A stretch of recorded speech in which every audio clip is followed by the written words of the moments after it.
Você acredita no purgatório? Vem comigo agora pela Bíblia.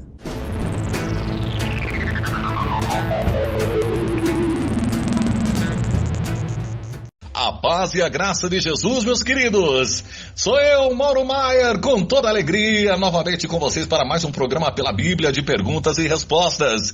E aí, é com você, professor? Olá, Mauro, que bom estarmos juntos mais uma vez. Vamos lá, estou ansioso para saber da nossa pergunta para podermos entender a resposta. Maravilha, professor, maravilha! E olha, no programa de hoje nós vamos entender na Bíblia a pergunta do nosso querido irmão Carlos Alberto Cavaletti, de Florianópolis, na Santa e Bela Catarina. Ele pergunta: existe um purgatório? É com você, professor, direto pela Bíblia. Uma pergunta muito interessante, viu, Mauro? Até porque tem a ver com o pós-morte. Bom, vamos tratar dela agora pela Bíblia.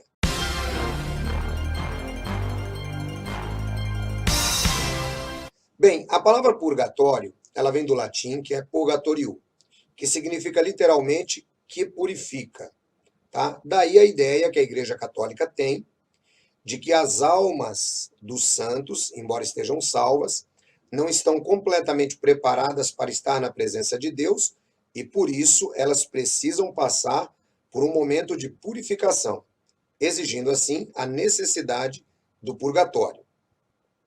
Os irmãos voltados para a ala evangélica desenvolveram um pensamento diferente a partir de seus estudos, principalmente desde a Reforma Protestante. Qual é a ideia? A ideia é baseada lá na história ou na parábola, como você queira, do rico e do Lázaro, onde nós temos o seio de Abraão, que é para onde foi aquele mendigo. A partir dessa parábola, o que é que a gente passa a entender? Que embora todos estejam no Sheol ou Hades, existe uma separação, tá? Todos estão mortos, todos estão no Sheol, todos estão no Hades, mas existe uma separação para os justos, que no caso era o seio de Abraão, e existe a separação para aqueles que são ímpios, que era o caso daquele rico. Então, essa parece ser uma visão muito interessante para adotarmos de acordo ali com a visão do rico e do Lázaro. Ao passo que a Igreja Católica adota o purgatório, que, conforme já explicamos, é um local, tá, intermediário, tá, entre os dois, né, nem seio de Abraão, nem perdição total, mas um local onde as almas são purificadas, ok? Essa é a ideia que a gente precisa começar tendo. É interessante notarmos que sobre a doutrina do purgatório, Louis Berkhoff ele diz o seguinte no seu comentário: de acordo com a Igreja de Roma, as almas dos que são perfeitamente puros por ocasião da morte são imediatamente admitidos no céu na visão beatífica de Deus. Mas os que não se acham perfeitamente purificados, que levam sobre si a culpa de pecados veniais, não sofrerão o castigo temporal devido aos seus pecados. E esta é a condição da maioria dos fiéis, que quando morrem têm que se submeter a um processo de purificação antes de poderem entrar nas supremas alegrias e bem-aventuranças do céu. Em vez de entrarem imediatamente no céu, entram no purgatório. Durante a estada dessas almas no purgatório, elas sofrem a dor da perda, isto é, a angústia resultante do fato de que estão excluídas da bendita visão de Deus e também padecem castigos dos sentidos, isto é, sofrem dores positivas que afligem a alma. A extensão da sua permanência no purgatório não pode ser determinada de antemão. A duração, como também a intensidade dos seus sofrimentos, variam de acordo com o grau de purificação ainda necessitado. Elas podem ser abreviadas e aliviadas pelas orações e boas obras dos fiéis na terra, especialmente pelo sacrifício da missa. É possível que alguém fique no purgatório até o dia do juízo final. Supõe-se que o Papa tem jurisdição peculiar para conceder indulgências, abrandar os sofrimentos purgatoriais e até acabar com ele. Então, isso está escrito no livro de Louis Berkhoff, Teologia Sistemática, Louis Berkhoff, que é um teólogo católico, na página número 692 e 693. Conforme vocês notam, a visão católica do purgatório é uma visão completamente diferente daquilo que a Bíblia nos apresenta. De acordo com Luiz Berkoff, o morto ele ainda pode receber as beatitudes ou ele pode receber qualquer tipo de influência por causa das orações dos santos. Isto é diferente daquilo que nos ensina a palavra de Deus. Vamos ler Eclesiastes capítulo 9, versículo 10. O que as tuas mãos tiverem que fazer, que façam com toda a sua força. Pois na sepultura para onde você vai, não há atividade, nem planejamento, não há conhecimento, nem sabedoria. Veja que o texto ele é muito claro em indicar que os mortos não podem ser afetados pelas atitudes dos vivos, diferentemente daquilo que Berkoff coloca no seu livro Teologia Sistemática Católica. Nós ainda podemos considerar mais um pedacinho do que diz o Catecismo da Igreja Católica sobre esse assunto. Veja só. Os que morrem na graça e na amizade de Deus, mas não estão completamente purificados, embora tenham a garantia da sua salvação eterna, passam após a sua morte por uma purificação, a fim de obter a santidade necessária para entrar na glória do céu. A Igreja denomina purgatório esta purificação final dos eleitos, que é completamente distinta do castigo dos condenados. Catecismo da Igreja Católica, edição revista de acordo com o texto oficial em latim, página 290, parágrafo 9, edição de 2004 da Edições Loyola. Perceba então que o conceito apresentado pela teologia católica de um purgatório, ele realmente não condiz com as Escrituras. Nós ainda podemos considerar o momento onde nosso Senhor Jesus Cristo, ele ensina que chegará a hora em que as pessoas serão ressuscitadas. Essas pessoas estão completamente mortas. Vamos dar uma olhada? João capítulo 5, versículo 28 e 29, Jesus nos diz: Não fiquem admirados com isto, pois está chegando a hora em que todos os que estiverem nos túmulos ouvirão a sua voz e sairão. Os que fizerem o bem ressuscitarão para a vida, e os que fizerem o mal ressuscitarão para serem condenados.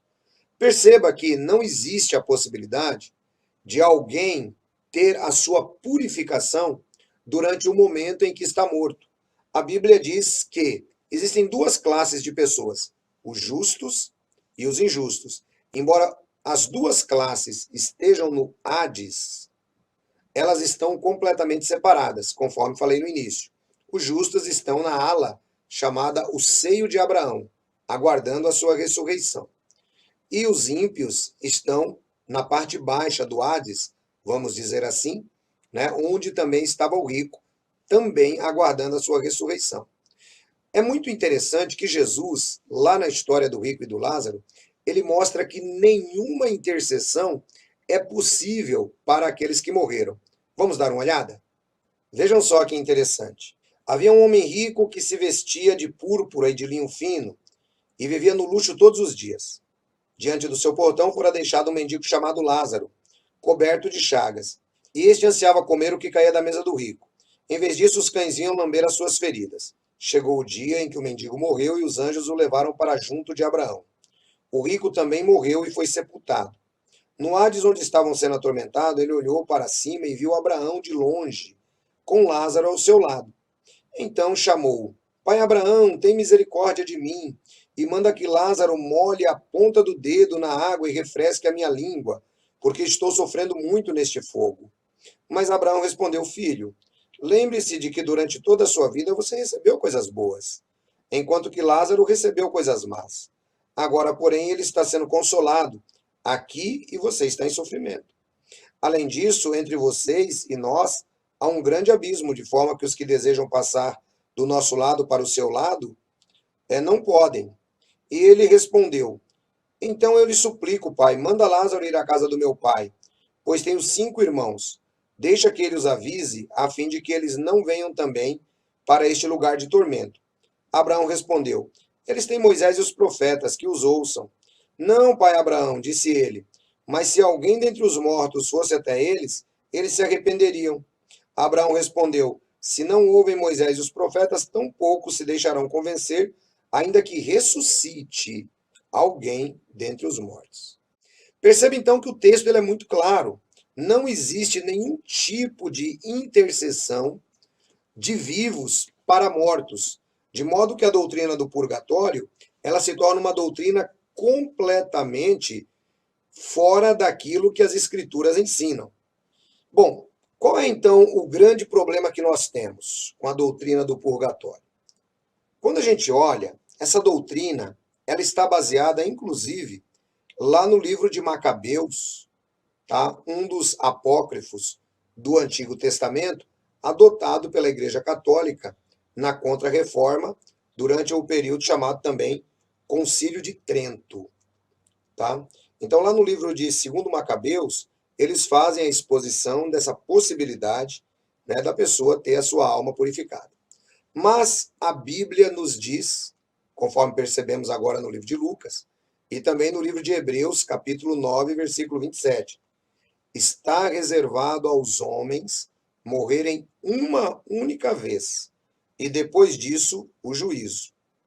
A promessa que Jesus Cristo fez ao ladrão que estava na cruz do seu lado foi a seguinte: em verdade eu te digo que hoje estarás comigo no paraíso. Por quê? Porque naquele mesmo dia em que eles morreram, tanto Jesus quanto o malfeitor foram para o paraíso. O paraíso, diga-se, o seio de Abraão. Veja que o malfeitor, ele pediu para Jesus para ir para o reino. Jesus não levou ele para o reino. Jesus disse que ele estaria no paraíso, ou seja, ele estaria na parte boa do Hades, morto, aguardando a ressurreição. Esta é a ideia que a Bíblia nos traz. E Jesus, naquele dia, conforme sabemos também, morreu e foi para o Hades. Claro que estava na parte boa do Hades, conforme nós sabemos.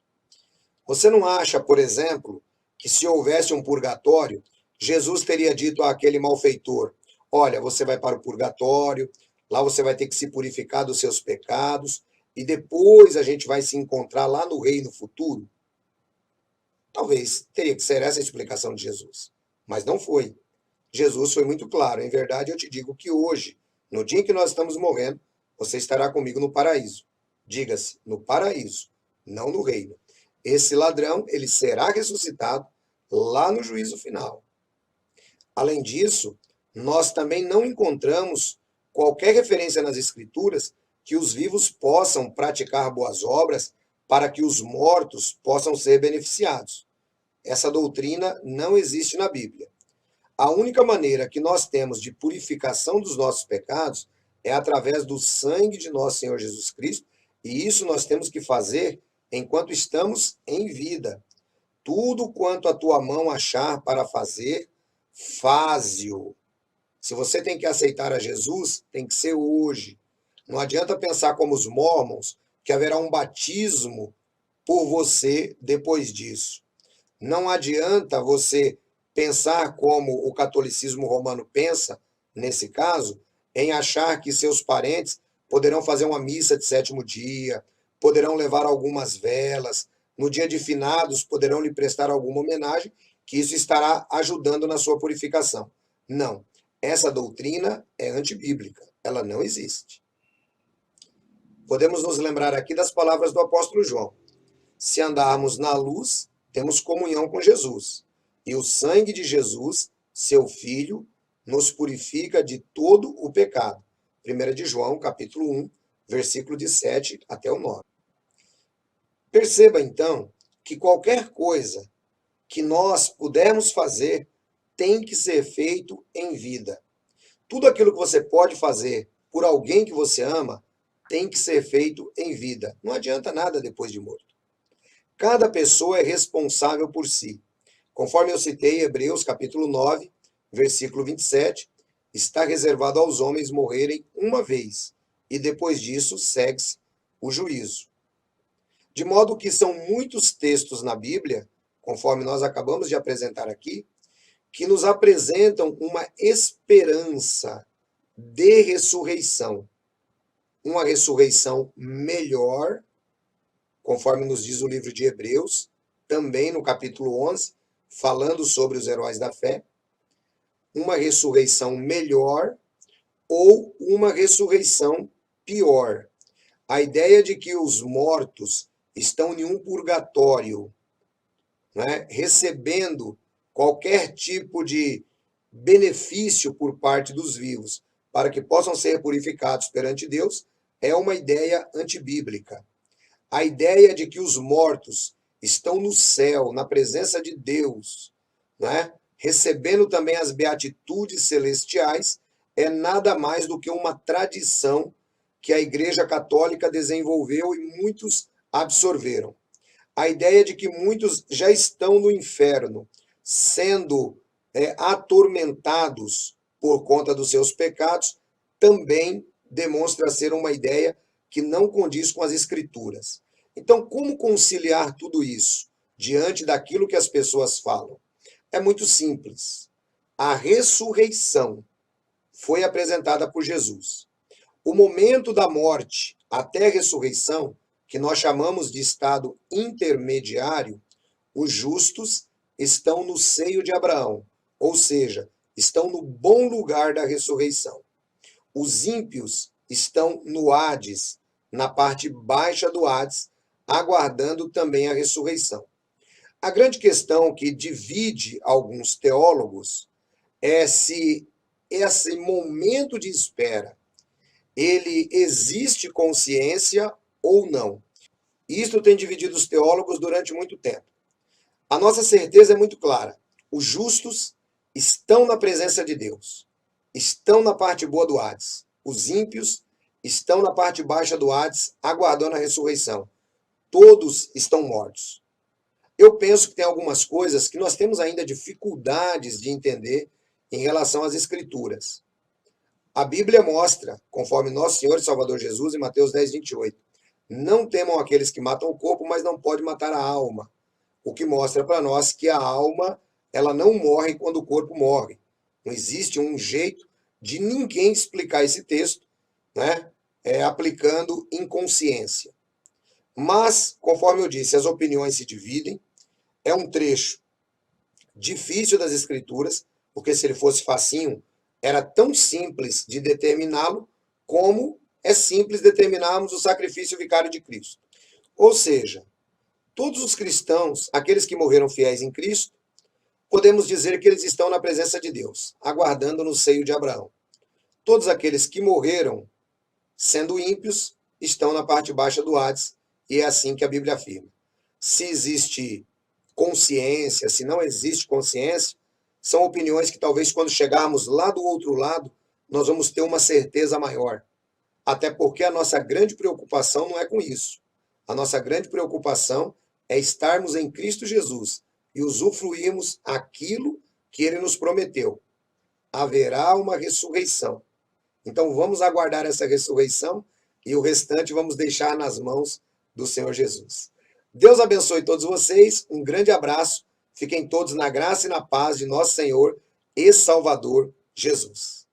Oh, glória a Deus, obrigado, professor. É isso aí, gente. Mande você também a sua pergunta para o programa, através do e-mail predson.pelabiblia@gmail.com. E você que ainda não é inscrito, inscreva-se agora. O canal fica melhor cada dia. Só não esquece de deixar aqui, ó, o seu joinha, o seu like. Dá um joinha aí. E olha, aciona o sininho, tá? Porque assim você vai receber todas as notificações assim que um novo programa for feito para você. Ah, e compartilhe, divulgue o reino de Jesus, as verdades da Bíblia. Divida essa alegria com todas as pessoas, compartilhando também nas redes sociais. Nós estamos nas redes sociais para facilitar também a comunicação com você. E se você tem algum comentário, faça o seu comentário também no programa. É isso aí, gente. O programa está chegando no final, mas nós já estamos com saudade. No próximo programa estaremos juntos, respondendo mais uma pergunta. Um forte abraço aqui do Mauro Maia para você e até o próximo programa. Tchau, tchau!